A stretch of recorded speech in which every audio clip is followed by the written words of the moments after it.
आप लोग देख रहे हैं और सुन रहे हैं MSJP न्यूज। MSJP न्यूज देखने के लिए और सुनने के लिए बहुत बहुत आज के पुष्पेंद्र कुलश्रेष्ठ ने किस प्रकार मुस्लिम को से डरने के लिए ज़रूरत नहीं है उस पर बहुत ओजस्वी भाषण दिए।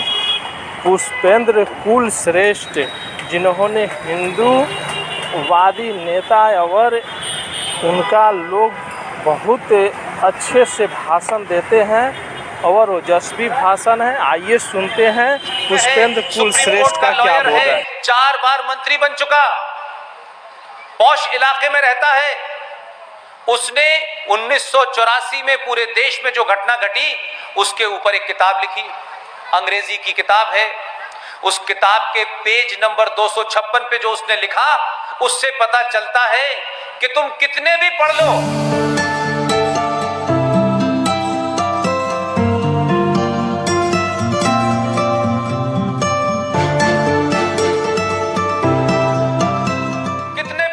पे चले जाओ, कितनी भी हिंदू लड़कियों से शादी कर लो, कितनी भी तुम्हारे साथ हम कोई टॉलरेंस कर दें, लेकिन जब वक्त आएगा तो तुम्हारे अंदर से गद्दारी बाहर निकल के आती है। उसने जो किताब लिखी उसके 256 नंबर पेज पे क्या लिखा हुआ है? उस पेज पे लिखा हुआ है कि जिस वक्त हिंदू सिखों को मार रहे थे तो भारत का मुसलमान बहुत खुश था, भारत का मुसलमान बड़ा संतुष्ट था। क्यों?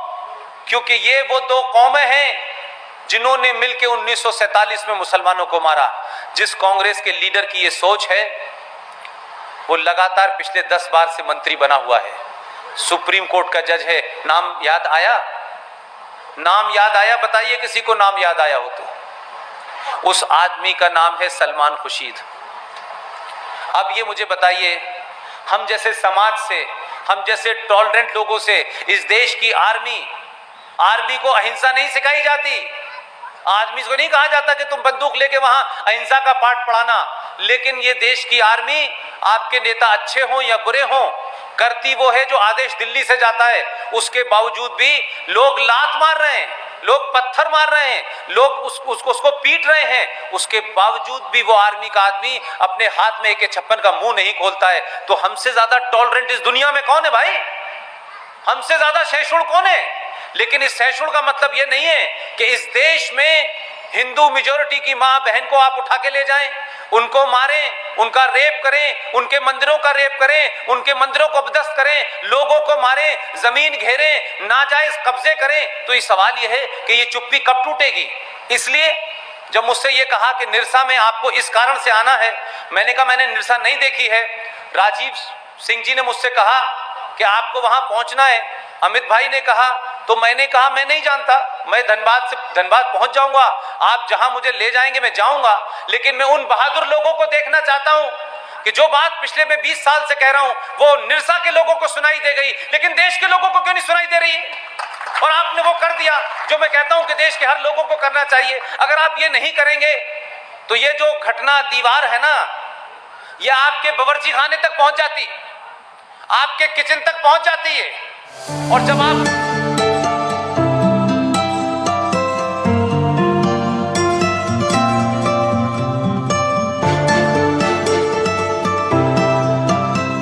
कोशिश करते तो बहुत देर हो जाती है। फिर आप क्या करते? फिर आप अपना सारा सामान उठाते, फिर किसी दूसरी जगह चले जाते। यही हो रहा है इस देश के अंदर। इस देश में ये पहला दुनिया का देश है जहां मेजॉरिटी पलायन करती है, जहां मेजॉरिटी पलायन करती है वो लड़ती नहीं है। अगर कुछ लोगों को यह गलतफहमी है कि हिंदू कायर है, अगर कुछ लोगों को यह गलतफहमी है कि हिंदू 7 साल तक गुलाम रहा है, तो मैं उनकी गलतफहमी दूर कर देना चाहता हूं। वो निरसा की इस घटना को देखें, इस बात को समझें कि अगर जिस दिन भी इस देश की मेजॉरिटी नाराज हो गई, इस देश की मेजॉरिटी का धैर्य, उनका तहम्मुल, उनका पेशेंस जवाब दे गया, तो माफ कीजिएगा पूरी दुनिया में भागने की जगह नहीं मिलेगी। आप ये ध्यान रखिएगा। मैं उन लोगों को बार बार कहता हूं कि जो लोग तुम्हारी ठोड़ियों में हाथ डाल रहे हैं, जो तुमसे बार बार कह रहे हैं कि ये मत करो, ये मत करो, ये ठीक नहीं है, इससे पूरी दुनिया नहीं, तुम्हारे 57 देश हैं, एक भी देश बता दे जहां शांति हो।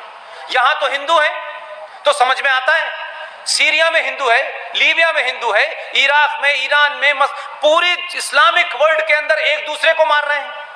शिया के नाम पे मार रहे हैं, अहमदिया के मार रहे हैं, अहले हदीस के नाम पे मार रहे हैं। भाई आपकी फितरत ही मारना है क्या? अगर आपकी फितरत ही मानना है तो भाई हमें माफ करें, हमें रहने दें। हम तो पेड़ को भी पूछते हैं, हम तो पानी को भी पूछते हैं, हम तो पहाड़ को भी पूछते हैं। तुम आए, हमने तुमको भी पूछा, लेकिन तुमने हमारी इस सहन शक्ति को ये समझा कि ये कायर लोग हैं। तो जो औरंगजेब ने किया, अगर वो तुम करना चाहते हो तो माफ करना, इस देश में अगर तुमने औरंगजेब की बातें करना शुरू की और औरंगजेब को अपना हीरो मानने की कोशिश की, अगर तुम उसको वली अल्लाह कहते हो, तो मुझे मालूम है कि इस 80% हिंदुओं में से, इस 80% मेजोरिटी में से 10% ने भी कोई गलत रास्ते पे चल गए तो नामो निशा मिट जाएगा। दो बातों को याद रखें, ये कब्र जो बनती है, ये कोई मुसलमान से जब आप बात करेंगे उससे बताना कि कुरान शरीफ के कौन से पेज नंबर पे लिखी हुई है, कौन सी आयत में लिखी हुई है, जरा हमको भी बताएं। इस्लाम में कब्र बनाना हराम है। कब्र बनती है जो साहब जिनकी डेथ हो जाती है, जो फौत हो जाते हैं, जिनकी मृत्यु हो जाती है, उनको जमीन में दबाइए, मट्टी डाल दीजिए, उसके ऊपर एक भी ईंट रख करके उसको पक्की बनाना इस्लाम में हराम है। जरा उनसे पूछिए कि मोहम्मद साहब जो पैगंबर थे इस्लाम के, जो मैसेंजर थे अल्लाह के, उन्होंने क्यों लिखा कि मेरी कोई कब्र नहीं होनी चाहिए, मेरी कोई तस्वीर नहीं होनी चाहिए? अगर अल्लाह की कोई, अगर मोहम्मद साहब की कोई कब्र होती तो ये मुसलमान फिर काबा क्यों जाते हैं, मोहम्मद साहब के चक्कर लगाते हैं कब्र के? उनकी कब्र नहीं है। लेकिन हिंदुस्तान के भोले भाले लोगों को, हिंदुस्तान के टॉलरेंट लोगों को डराने के लिए, जमीनों पे कब्जा करने के लिए, हिंदुस्तान पे कब्जा करने के लिए, डेमोक्रेसी पे कब्जा करने के लिए, यहाँ के विधान को अपने हिसाब से चलाने के लिए आप वही करना चाहते हैं जो आपने कश्मीर में करा। लिहाजा कभी खबरों के नाम पे आप जगह घेरते हैं, कभी मस्जिद के नाम पे आप जगह घेरते हैं, जबकि मैं कह रहा हूं कि सुप्रीम कोर्ट ने भी कह दिया, कुरान में भी कह दिया, हदीस में भी कह दिया कि मस्जिद का इस्लाम से कोई लेना देना नहीं है।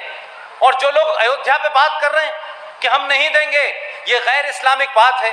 आप पूरा कुरान पढ़ लें, पूरी मोहम्मद साहब की सही पढ़ लें, उसमें लिखा हुआ है कि जो विवादास्पद जगह हो गई, जहां किसी ने सवाल उठा दिया, जहां नमाज नहीं पढ़ी गई, वहां मस्जिद बनना हराम है। आप कितनी भी नमाज पढ़ लें, आप अपने माथे को सजदे में जाकर के कितना भी काला कर लें, वो नमाज आपकी हराम मानी जाएगी। लेकिन ये मुनाफिक और मक्कार मुसलमान इस देश का आपको बहकाने के लिए कहता है मस्जिद अल्लाह का घर है। मस्जिद अल्लाह का घर नहीं है। मैं इस्लाम के पॉइंट ऑफ व्यू से बात कर रहा हूं। अरे कम से कम हिंदुओं से झूठ बोल रहे हो, इस देश के संविधान से झूठ बोल रहे हो, पुलिस से झूठ बोल रहे हो, नेताओं से झूठ बोल रहे हो, कम से कम मोहम्मद साहब से झूठ तो मत बोलो, कुरान के खिलाफ तो मत बोलो। तुम तो कुरान में जो लिखा है तुम तो वो भी नहीं मान रहे भाई। तो हमारा झगड़ा यह है कि तुम हमसे चाहते क्या हो? तुम कुरान के नाम पे हिंदुस्तान के हिंदुओं को डराना चाहते हो, पूरे देश को कश्मीर बनाना चाहते हो। मुझे लगता है निरसा में आप लोगों ने बुलाया, मंच पे आपके राज्य की पूर्व मंत्री भी बैठी हुई हैं, अपर्णा सेन गुप्ता। इनका यहाँ आना मुझे इस बात की ताकत देता है कि सत्ता में कोई रहे,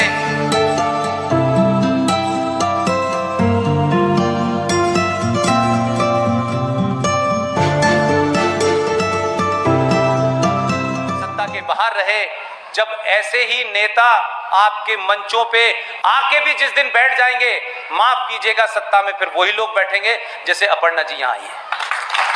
आप लोगों ने मुझे सुना, मुझे सच में इतना जबरदस्त जो आपने जुलूस निकाला, मैं अकेला ये सोच रहा था कि मैं कैसे इसको, मैं ये महसूस ही नहीं समझ में आ रहा था मेरे कि मैं इसको क्या करूं, कैसे इसको समझूं। ये जो इतना उबाल यूथ में है, मैं खुश तो था कि शायद मैं पिछले साल भर से यही कोशिश कर रहा हूं कि हमें किसी के साथ अत्याचार नहीं करना, लेकिन अत्याचारी को माफ भी नहीं करना। हम अत्याचार किसी पर नहीं करेंगे, लेकिन अत्याचार सहन नहीं करेंगे, ये सोच के आगे बढ़िएगा। हमारा ये मतलब नहीं है कि किसी कमजोर पे हम अत्याचार कर दें, किसी की बहन बेटी को जाके छेड़ दें, किसी गरीब बाप को जाके मार दें, लेकिन ये तय करके आज यहां से जाइए, निरसा के लोग, भारतवासी, राष्ट्रभक्त लोग कि हम किसी की हिंसा को और किसी के अत्याचार को हम बर्दाश्त नहीं करेंगे। अगर कोई एक चांटा मारेगा तो हम दूसरा चांटा उसके गाल पे मारेंगे और उसको बता देंगे कि अब जो है हमारी सहिष्णुता की शक्ति खत्म हो चुकी है, गांधी जी जा चुके हैं। और इस देश में जो लोग AK-56 से आपको डरा रहे हैं, जो तर्कों से आपको डरा रहे हैं, मैं कहता हूं कि आप जिस दिन यहां तय कर लेंगे, जिस दिन आपके मन मस्तिष्क के अंदर से डर निकल जाएगा, आपका आर्गुमेंट, आपका तर्क मजबूत हो जाएगा, आपका फैक्ट ठीक हो जाएगा, मुझे पूरी उम्मीद है कि 50 लोगों की भीड़ में भी आप जब तर्क से बात करेंगे, कुरान को कोट करेंगे, शरिया को कोट करेंगे, हदीस को कोट करेंगे, तो वो जो मक्कार आपको डराते हैं उनको समझ में आ जाएगा कि इन्होंने पढ़ ली है सच्चाई, अब हम इनको झूठ नहीं बुला सकते।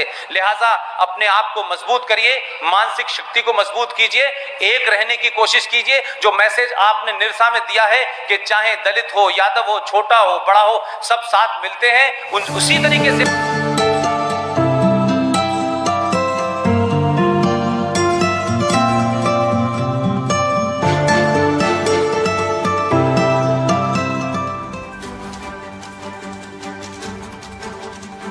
और देखने के लिए MAJP न्यूज़ देखें। सत्य, संघर्ष और अपना ज्ञान बढ़ाने के लिए देखते रहिए MAJP न्यूज़। न्याय से वंचित को न्याय दिलाने के लिए MAJP न्यूज़ कृत संकल्प है। आइए एक बार ज़रूर मिलिए MAJP न्यूज़ और देखिए MAJP न्यूज़। देखते रहिए MAJP न्यूज़। सत्य, संघर्ष और अपना ज्ञान बढ़ाने के लिए देखते रहिए MAJP न्यूज़। जय हिंद, भारत माता की जय, जय श्री राम।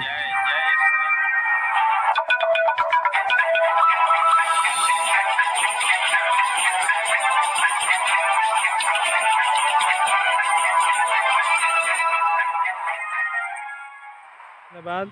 देखते रहिए MAJP न्यूज़। सत्य, संघर्ष और अपना ज्ञान बढ़ाने के लिए देखते रहिए MAJP न्यूज़। जय हिंद, भारत माता की जय, जय श्री राम।